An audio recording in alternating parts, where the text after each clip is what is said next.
రూమ్లో కూర్చొని పిల్లలందరూ హోంవర్క్ చేసుకుంటూ ఉంటారు. బుజ్జమ్మ మాత్రం ఆలోచిస్తూ ఉంటుంది.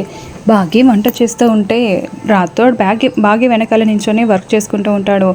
అమర్ ల్యాప్టాప్లో వర్క్ చేసుకుంటూ ఉంటాడు. అప్పుడే బుజ్జమ్మ అంతకుముందు గుప్తా గారు చెప్పిన మాటల్ని గుర్తు చేసుకుంటూ ఉంటుంది.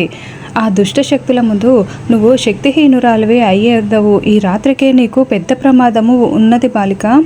మేము సైతం నిన్ను కాపాడలేము అని గుప్తా గారు చెప్పిన మాటల్ని బుజ్జమ్మ గుర్తు చేసుకుంటూ ఏం చేయాలా అని ఆలోచిస్తూ ఉంటుంది. ఆల్రెడీ గుప్తా గారు లోపల ఏదో ప్రమాదం ముంచుకు వస్తున్నది అని గార్డెన్లో నిలబడి ఇంటి వైపే చూస్తూ ఉంటాడు. ఇదే అవకాశంగా తీసుకున్న చెంబాలో ప్రవేశించిన ప్రచండ హాల్లోకి వచ్చి చేతికి ఉన్న వెండి కంకణంతో ఏవో మంత్రాలు చదువుతూ ఉంటాడు.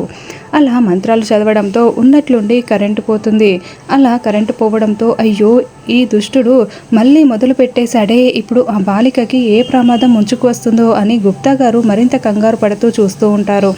అలా కరెంటు పోగానే చెంబాలో ఉన్న ప్రచండ క్యాండిల్ పట్టుకొని వెలిగించుకొని మెట్లు ఎక్కి వెళ్తూ ఉంటాడు.